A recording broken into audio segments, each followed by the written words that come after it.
السلام علیکم ورحمۃ اللہ۔ بسم اللہ الرحمن الرحیم۔ رب اشرح لی صدری ویسر لی امری واحلل عقدۃ من لسانی یفقہوا قولی، آمین یا رب العالمین۔ آج سے ہم بیسک گرامر کا آغاز کرتے ہیں۔ تو سب سے پہلے سبق میں ہم لفظ، کلمہ اور ان کی اقسام کے بارے میں پڑھیں گے، ٹھیک ہے۔ لفظ کا معنی ہوتا ہے پھینکنا، یعنی وہ آواز جو ہماری زبان باہر پھینکتی ہے اسے لفظ کہتے ہیں۔ ہم دیکھتے ہیں کہ ہماری زبان سے بہت سے بامقصد اور بہت سی بے مقصد آوازیں نکلتی ہیں۔ یہ سب آوازیں دراصل لفظ ہوتی ہیں، کیونکہ لفظ بنیادی طور پر دو چیزوں سے مل کر بنتے ہیں۔ پہلی چیز ہے حروف الہجا اور دوسری ہے حرکات۔ جب یہ دونوں ملتے ہیں تو یہ الفاظ بناتے ہیں۔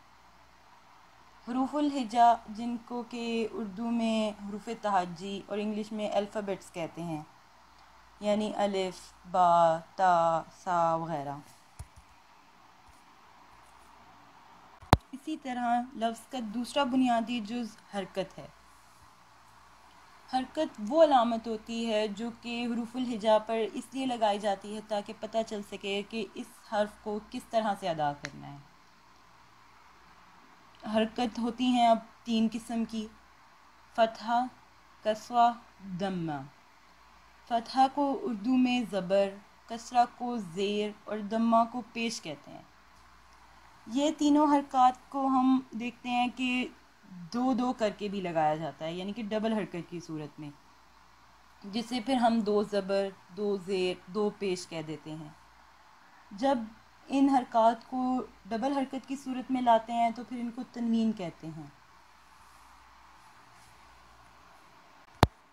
اب حروف الہجا اور حرکات کے بارے میں تو آپ کو پتہ چل گیا، لیکن اگر ہم حروف الہجا کی تعداد کے بارے میں بات کریں تو اس میں ایک اختلاف ہے، اور وہ اختلاف کی وجہ حرکات ہی ہیں، کیونکہ بعض لوگ کہتے ہیں کہ حروف الہجا کی عربی میں حروف الہجا کی تعداد 28 ہے، اور وہ ایسا اس لیے کہتے ہیں کہ وہ الف اور حمزہ کو ایک ہی حرف شمار کرتے ہیں۔ لیکن بعض لوگ ہیں جو کہ کہتے ہیں کہ حروف الہجا کی تعداد 29 ہے۔ ان لوگوں کے نزدیک الف ایک علیحدہ حرف ہے اور حمزہ ایک علیحدہ حرف ہے۔ اس کی وجہ یہ ہے کہ جب الف بغیر کسی حرکت کے ہوتا ہے تب وہ صرف الف ہوتا ہے، لیکن جب الف پر کوئی بھی حرکت یا پھر علامت سکون آ جائے تو وہ الف نہیں رہتا، تب اس کو حمزہ کہا جاتا ہے۔ یہ الف اور حمزہ کو ایک سمجھنا یا علیحدہ سمجھنا، یہ حروف الہجا کی تعداد میں اختلاف کا باعث ہے، ٹھیک ہے۔ تو اب آپ دیکھیں سلائیڈ 4 پہ جو مثالیں دی ہوئی ہیں، ہم نے الفاظ کے لیے فارمولا کیا پڑھا؟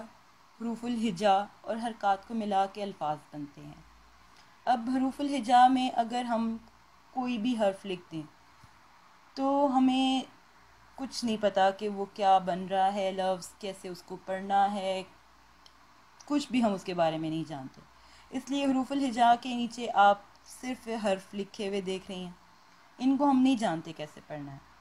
لیکن جب حرکات انہی حرف پر لگا دی، جیسے قاف پر زبر، لام پر زبر، میم پر دو پیش، اب ہمیں پتہ چل گیا کہ قاف کو کیسے پڑھنا ہے، لام کو کیسے پڑھنا ہے، میم کو کیسے پڑھنا ہے۔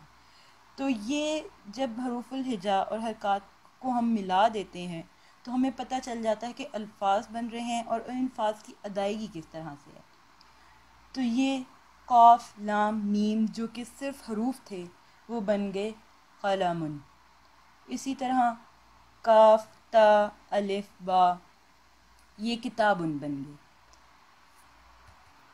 اب یہاں پہ ایک بات اور ذہن میں رکھ لیں کہ جس حرف پر بھی حرکت ہوتی ہے، جیسے جس حرف پر فتحہ ہوگی اس کو ہم مفتوح کہیں گے، اور جس حرف پر کسرہ ہوگی اس کو ہم مکسور کہیں گے، اور جس حرف پر ضمہ ہوگی اس کو ہم مضموم کہیں گے۔ فتحہ سے مفتوح، کسرہ سے مکسور اور ضمہ سے مضموم، ٹھیک ہے۔